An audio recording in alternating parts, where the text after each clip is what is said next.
सुप्रभात बच्चों। आइए आज हम कक्षा 6 के पाठ 9 टिकट एल्बम का अध्ययन करते हैं। तो आइए अब हम इस पाठ की शुरुआत करते हैं। अब राजप्पा को कोई नहीं पूछता, आजकल सबके सब नागराजन को घेरे रहते हैं। नागराजन घमंडी हो गया है। राजप्पा सारे लड़कों में कहता फिरता, पर लड़के भला कहाँ उसकी बातों पर ध्यान देते। नागराजन के मामा जी ने सिंगापुर से एक एल्बम भिजवाया था, वह लड़कों को दिखाया करता। सुबह पहली घंटी के बजने तक सभी लड़के नागराजन को घेर कर एल्बम देखा करते।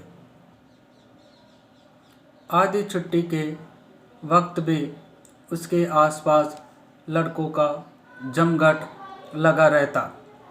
कई लोग टोलियों में उसके घर तक हो आए। नागराजन शांतिपूर्वक सभी को अपना एल्बम दिखाता, पर किसी को हाथ नहीं लगाने देता। एल्बम को गोद में रख लेता और एक एक पन्ना पलटता। लड़के बस देखकर खुश होते।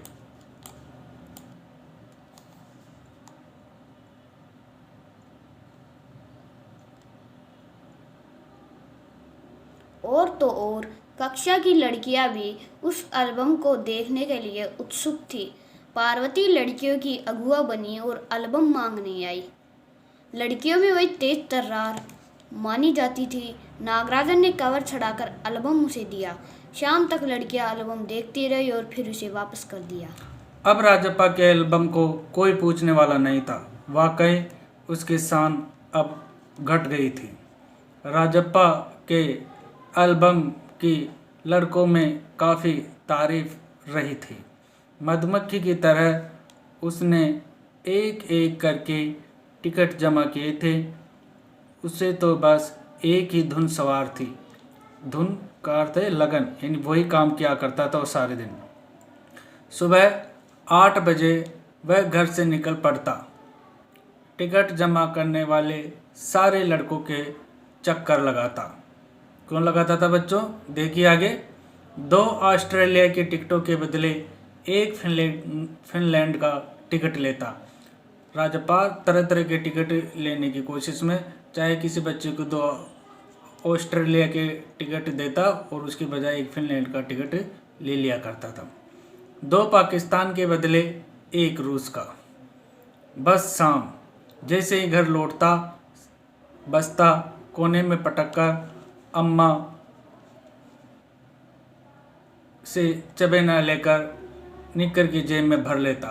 चबेना नाश्ता करने के लिए कुछ सामान खाने की चीज़ लेता और अपने निक्कर के जेब में भर लेता और खड़े खड़े कॉफ़ी पीकर निकल जाता। 4 मील दूर अपने दोस्त के घर से कनाडा का टिकट लेने पगडंडियों में होकर भागता। स्कूल रोक दिया उसको भी। भर में उसका एल्बम सबसे बड़ा था। सरपंच के लड़के ने उसके एल्बम को 25 रुपये में खरीदना चाहा था, पर राजप्पा नहीं माना। घमंडी कहीं का। राजप्पा बड़बड़ाया था। फिर उसने तीखा जवाब दिया था, तुम्हारे घर में जो प्यारी बच्ची है ना, उसे दे दो ना 30 रुपए में। सारे लड़के टहका मारकर हंस पड़े। पर अब कोई उसके एल्बम की बात तक नहीं करता। और तो और अब सब उसके एल्बम की तुलना नागराजन के एल्बम से करने लगे। सब कहते हैं राजप्पा का एल्बम फिसड्डी है। पर राजप्पा ने नागराजन के एल्बम को देखने की इच्छा कभी प्रकट नहीं की। लेकिन जब दूसरे लड़के उसे देख रहे होते तो नीची आंखों से देख लेता। सचमुच नागराजन का एल्बम बेहद प्यारा था, पर राजप्पा के पास जितने टिकट थे उतने नागराजन के एल्बम में नहीं थे। पर खुद उसका एल्बम ही कितना प्यारा था, उसे छू लेना ही कोई बड़ी बात थी। इस तरह का एल्बम यहाँ थोड़ी मिलेगा। एल्बम के पहले पृष्ठ पर मोती जैसे अक्षरों में उसके मामा ने लिखा था। क्या लिखा था बच्चों? A.M. नागराजन, इस एल्बम को चुराने वाला बेशर्म है। ऊपर लिखे नाम को कभी देखा है? यह एल्बम मेरा है। जब तक घास हरी और कमल लाल, सूरज जब तक पूर्व से उगे और पश्चिम में छिपे, उस अनंत काल के लिए यह एल्बम मेरा है और रहेगा। लड़कों ने इसे अपने एल्बम में उतार लिया। लड़कियों ने झट कॉपियों और किताबों में टीप लिया। तुम लोग ये नकल क्यों करते हो, नकलची कहीं के? राजप्पा ने लड़कों को गुड़की दी। सब चुप रहे, पर कृष्णन से नहीं रहा गया और उसने क्या कहा?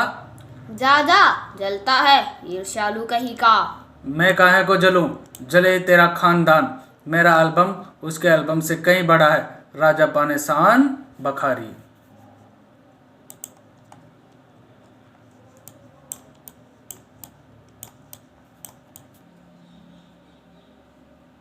अरे उसके पास जो टिकटें हैं वह है कहीं तेरे पास? सब क्यों, बस एक इंडोनेशिया का टिकट दिखा दो।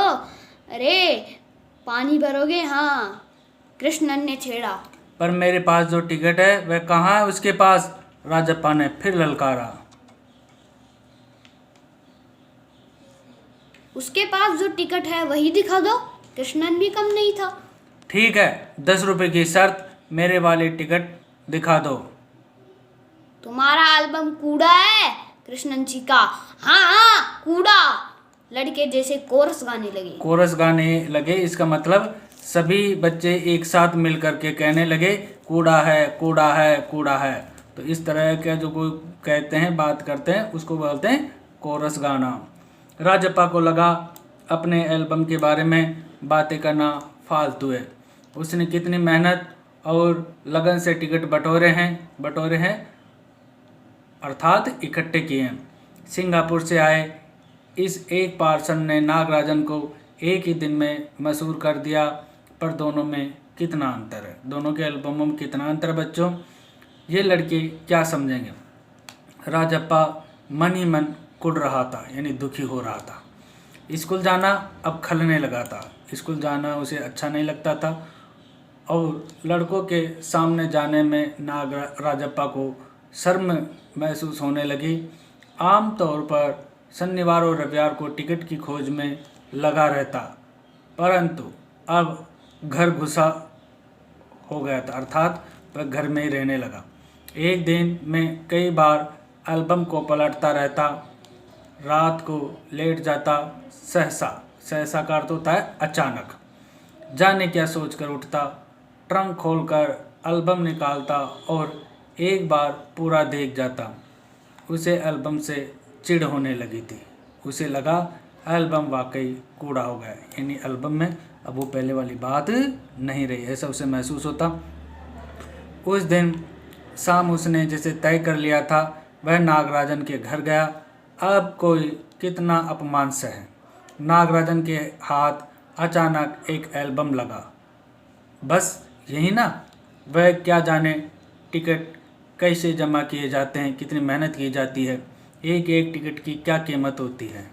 वह भला क्या समझे? सोचता होगा टिकट जितना बड़ा होगा वह उतनी ही कीमती होगा, या फिर सोचता होगा बड़े देश का टिकट कीमती होगा। वह भला क्या समझे? उसके पास जितने भी फालतू टिकट है उन्हें ट्रकाकर यानी उसे बेवकूफ़ बनाकर उससे अच्छे टिकट झाड़ लेगा, अर्थात उससे ले लेगा अच्छे टिकट। कितनों को तो उसने यूं ही उल्लू बनाया। उल्लू बनाया का अर्थ क्या होता है बच्चों? बुद्धू बनाना। हाँ, बुद्धू बनाना। कितनी चालबाजी करनी पड़ती है। नागराजन भला किस खेत की मूली है, यानी किसी खेत की मूली होना, अर्थात वह भी साधारण ही है, कोई विशेष नहीं है। राजप्पा नागराजन के घर पहुंचकर ऊपर गया। चूंकि वह अक्सर आया जाया करता था, सो किसी ने नहीं रोका। ऊपर पहुंचकर वह नागराजन की मेज के पास पड़ी कुर्सी पर बैठ गया। कुछ देर बाद नागराजन की बहन कामाक्षी ऊपर आई।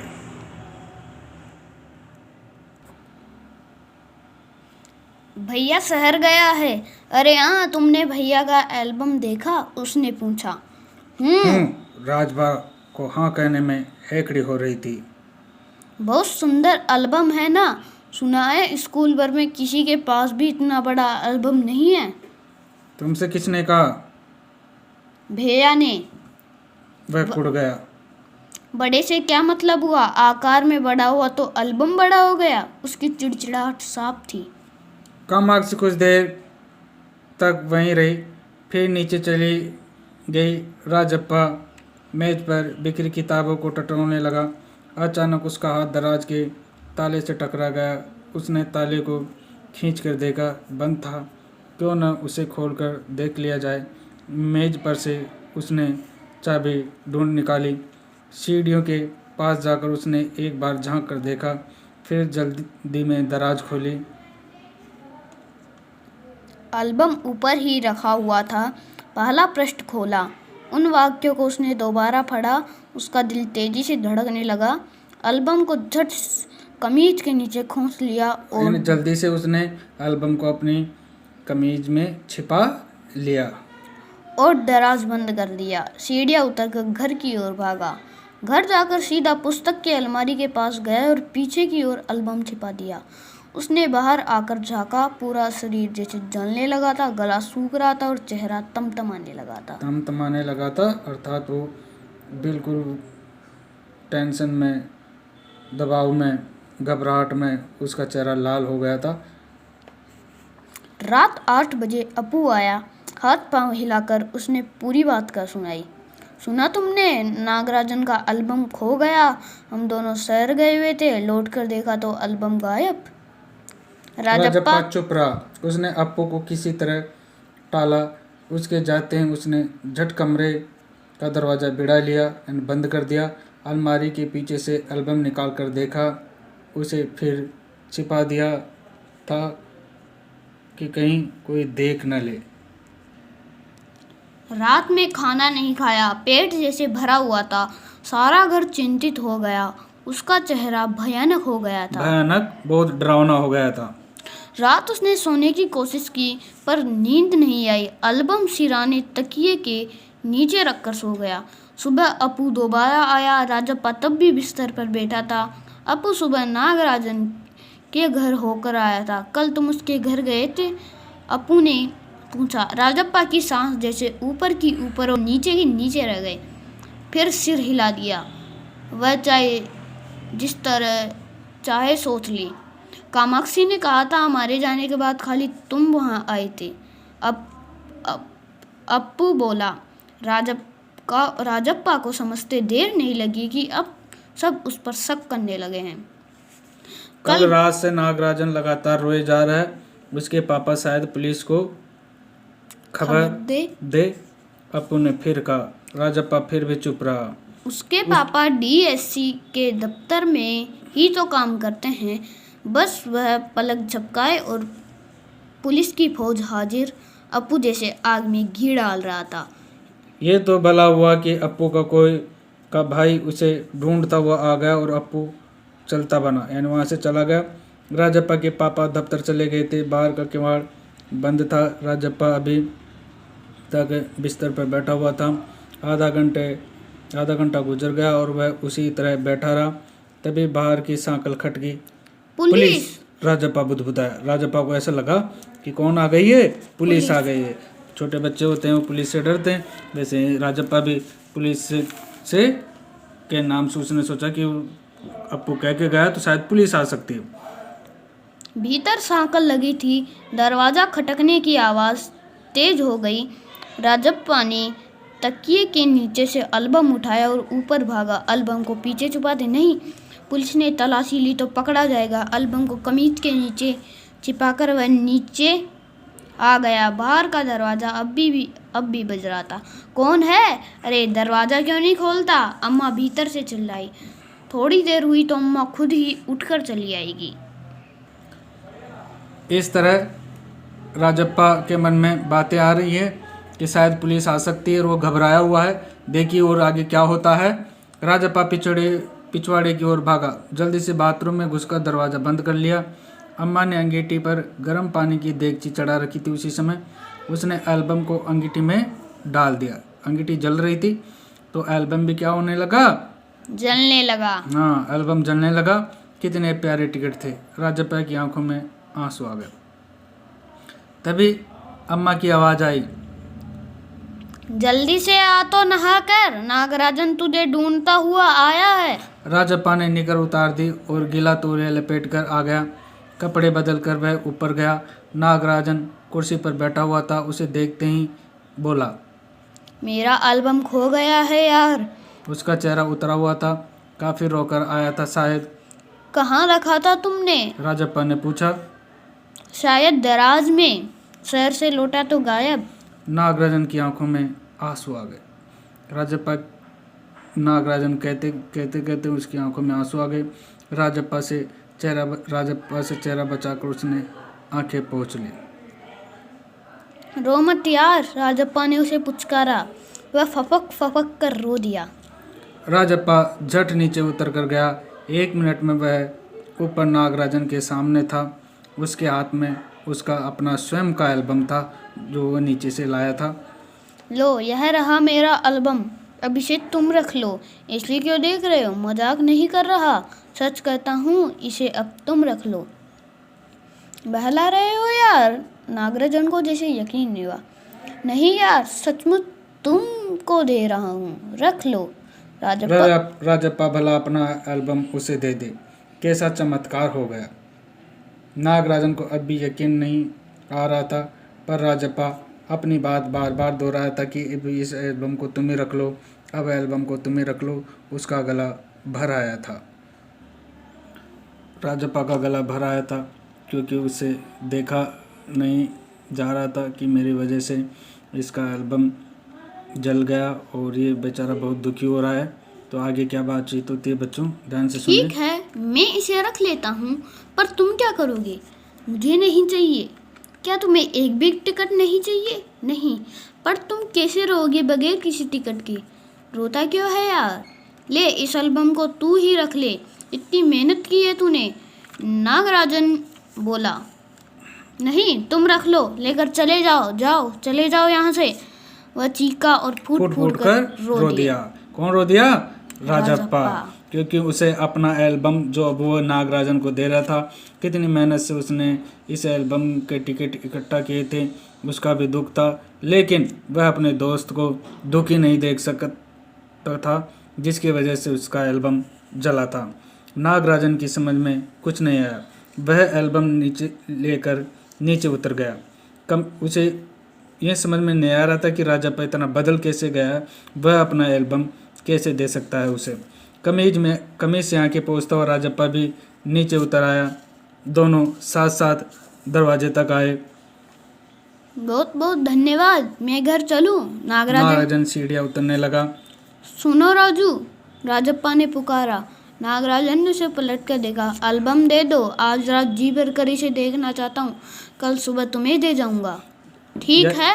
नागराजन ने उसे एल्बम लौटा दी और चला गया।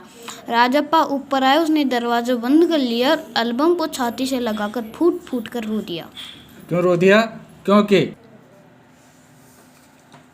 उसे अपना एल्बम जान से प्यारा था और आज उस एल्बम को वो किसी और को देख रहा है। रात भर वो उस एल्बम को देखता रहा, उसके टिकटों को देखता रहा। ये बहुत ही अच्छा पाठ जो बाल मनोविज्ञान का प्रदर्शन करता है, बाल मनोविज्ञान के बारे में हमें बताता है। ये सुंदरा रामस्वामी के द्वारा तमिल भाषा में लिखा गया है और इसका हिंदी में अनुवाद किया है सुमति अय्यर के द्वारा। तो इस तरह से हमने देखा कि एक मित्र दूसरे मित्र के दुख को नहीं देख सका और कैसे उसे ने अपनी अजीज, बहुत ही खास विशेष वस्तु जो उसका अपना टिकट था वह भी उसको दे दिया। तो ये दोस्ती का, मित्रता का एक बहुत ही अच्छा उदाहरण हमारे सामने प्रस्तुत होता है। शायद ऐसे उदाहरण इतिहास में भी बहुत कम मिल पाते हैं, जैसे कि कृष्ण और सुदामा के बारे में, उनकी मित्रता के बारे में कहा गया है। बड़ो बड़ाई ना कर, दुखी परेशान मित्र की सहायता करे। इसी बारे में एक दोहा रहीमदास जी का कहा जाता है। जे गरीब पर हित करे ते रहीम बड़े लोग, कहाँ सुदामा बापरो कृष्ण मिताई जो। कृष्ण मिताई जोग। और भी इतिहास में बहुत से ऐसे उदाहरण हमें सुनने को मिलते हैं। तो हमें भी ये प्रयास करना चाहिए कि हम अपने मित्रों को दुखी ना करें, कोई भी चीज़ चुराए नहीं, यही हमारा लक्ष्य होना चाहिए। इसी के साथ हमारा ये पाठ समाप्त हुआ। इसके प्रश्न अभ्यासों के बारे में हम अपने आने वाले वीडियो में बात करेंगे। तब तक के लिए धन्यवाद। नमस्कार। वंदे मातरम।